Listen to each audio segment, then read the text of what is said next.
రేవంత్ రెడ్డి గారి రంకెలు, ఆయన ప్రవర్తన, ఆయన బాడీ లాంగ్వేజు, ఆయన హావభావాలు, ఆయన గావు కేకలు, పెడబొబ్బలు ఇవన్నీ చూసిన తర్వాత నాకైతే అనిపిస్తూ ఉన్నది, ఈ రుణమాఫీ పేరిట ఏదైతే ఒక మోసానికి తెరలేపిండో రేవంత్ రెడ్డి గారు, అది పూర్తిగా బోగస్, ఒక $1 మిలియన్ జోక్గా తేలిపోయింది. కాబట్టే దాని నుంచి అటెన్షన్ డైవర్ట్ చేయడానికి ఇవాళ ఈ రకమైన విన్యాసాలు చేస్తున్నారని నేను అనుకుంటా ఉన్నాను.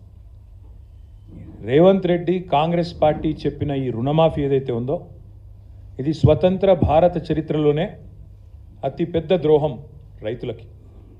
మేనిఫెస్టోలో మాట ఇచ్చి డిసెంబర్ 9 నాడే 2 లక్షల రుణమాఫీ అని చెప్పి చేసిన అతిపెద్ద మోసం ఈ రుణమాఫీ.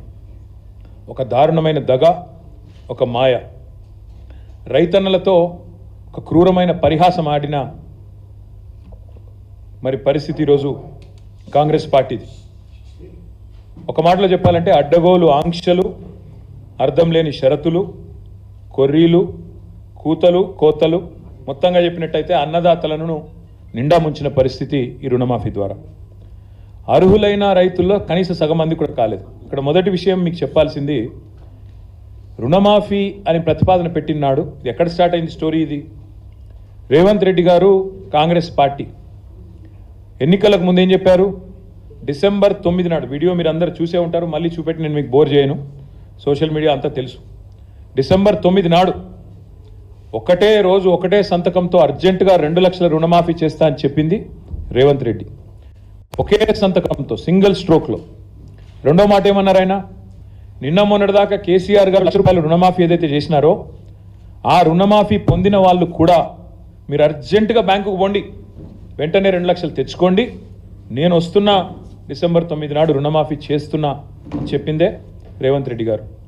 అయితే ఈ 2 లక్షల రుణమాఫీ అనే మాట వచ్చినప్పుడు చాలామంది మిత్రులు, రైతులు కానీ, జర్నలిస్టులు కానీ చాలామంది ఆలోచన చేసినారు, 2 లక్షల రుణమాఫీ అంటే ఎంత అవుతుంది, ఎంత అవుతుంది అన్నప్పుడు ఇదే రేవంత్ రెడ్డి గారు చెప్పారు. అది కూడా వీడియో ఉంది, మీకు కావాలంటే ప్లే చేస్తా. 40,000 కోట్ల రూపాయలు. ఏ పాటిదయ్యా 40,000 కోట్లు? ఒక్క సంవత్సరం నేను కడుపు కట్టుకుంటే చాలు 40,000 కోట్లు అనాయాసంగా కట్టేస్తా. ఇది ఆయన నోట్లోంచి వచ్చిన మాట, కావాలంటే మీకు ప్లే చేసి చూపెడతా. ఒక్క సంవత్సరం నేను కడుపు కట్టుకుంటే, అవినీతికి పాల్పడకపోతే, ఆయన అన్న మాట రేవంత్ రెడ్డి, మీకు పంపిస్తా కావాలంటే అందరికీ. ఒక్క సంవత్సరం కడుపు కట్టుకుంటే 40,000 కోట్లు అట్ట కట్టేయచ్చు అనాయాసంగా. ఇది ఆయన చెప్పిన మాట. దాని పర్యవసానంగా పేపర్లు రాసింది ఆనాడు. ఏం రాశారు? ఇది సాక్షి పత్రిక. 40,000 కోట్ల రూపాయలతో రుణమాఫీ. ఎట్లా వచ్చారు ఈ అంచనాకు? రేవంత్ రెడ్డి గారు ఏ రోజైతే చెప్పారో ఒక సంవత్సరం కడుపు కట్టుకుంటే 40,000 కోట్ల రుణమాఫీ ఈజీగా చేయొచ్చు అని చెప్పిండో, ఇక ఇది 40,000 కోట్ల లెక్క. ఎట్లొచ్చిండ్రు ఆ లెక్కకి?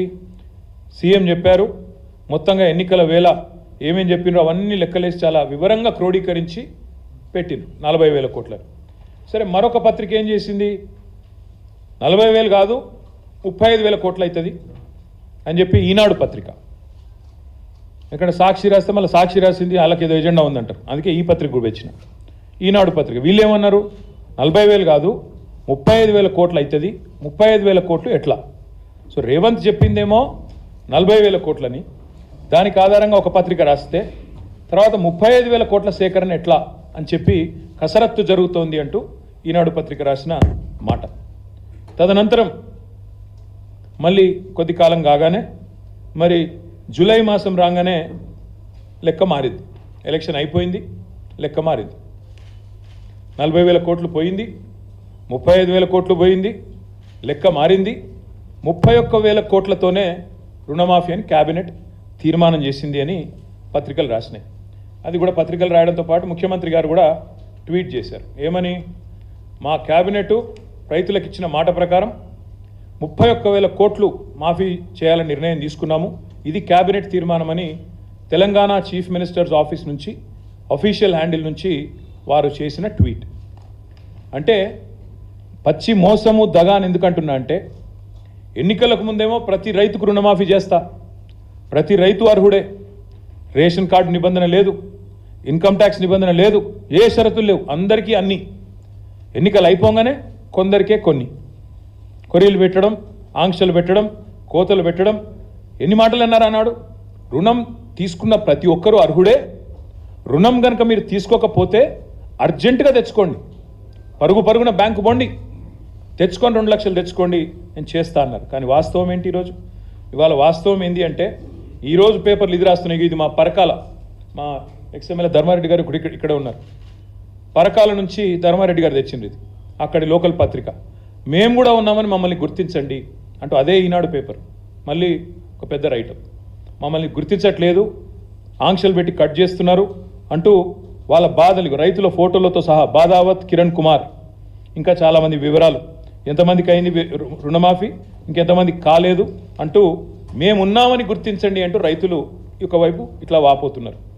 ఇంకొకటి ఇక్కడ విచిత్రం ఏంటంటే, రుణమాఫీ ఇప్పుడు చూస్తే లెక్కలు చూస్తే ఉద్యోగికి కట్ రుణమాఫీ, పెన్షనర్కు కట్, ఇన్కమ్ ట్యాక్స్ కట్టిన వాళ్ళకు కట్, రేషన్ కార్డు లేకుంటే కట్.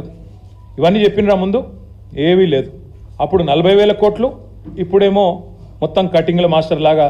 సీఎం అంటే నిజానికి చీఫ్ మినిస్టర్, కానీ సీఎం అంటే కటింగ్ మాస్టర్ లాగా అయిపోయింది ఇప్పుడు పరిస్థితి. అన్ని కటింగ్లు పెట్టడమే. ఎట్లా రుణమాఫీని కట్ చేసి 40,000 కోట్ల నుంచి తగ్గించాలా, ఎట్లా ఏదో ఒక రకంగా చేసినామని పోజులు కొట్టాలా. ఇది ఈరోజు రేవంత్ రెడ్డి గారి ప్రభుత్వం చేస్తున్న వైఖరి. 60% మందికి ఎగ్గొట్టి 60% మందికి ఎగ్గొట్టి ఇవాళ కేవలం 40% చేసి 100% అని చెప్పుకుంటున్న మొట్టమొదటి ముఖ్యమంత్రి రేవంత్ రెడ్డి. ఇంతకు మించిన దగ, ఇంతకు మించిన మోసం, ఇంతకు మించిన రైతు ద్రోహం మరొకటి ఉండనే ఉండదు. 1,25,00,000 కొర్రీలు, దిక్కుమాలిన ఆంక్షలు, ఇవేవి చెప్పలేదు ఎన్నికలకు ముందు. చెప్పకుండా మోసం చేసి ఈరోజు కొర్రీలు పెట్టి, ఆంక్షలు పెట్టి రైతు రుణమాఫీని, రైతులను బ్యాంకు చుట్టూ తిరిగే విధంగా, అధికారుల చుట్టూ పరిభ్రమించే విధంగా, అధికారులకు మొరబెట్టుకునే విధంగా ఇగో ఇది మేమున్నామని గుర్తించండి అంటూ అధికారుల చుట్టూ, బ్యాంకుల చుట్టూ రైతులు పడిగాపులు కాచే విధంగా చేసి పరిహాసం ఆడి రైతులతో మళ్ళీ ఇవాళ రంకెలు వేస్తున్నారు. అంకెలు మార్చారు, రంకెలు వేస్తున్నారు, తేదీలు మార్చినారు. మొదలు డిసెంబర్ 9, తర్వాత 15 ఆగస్టు, ఇవాళ 15 ఆగస్టు పోయింది, ఇవాళ 16 ఆగస్టు. అందుకే మేము కూడా వెయిట్ చేసినాం.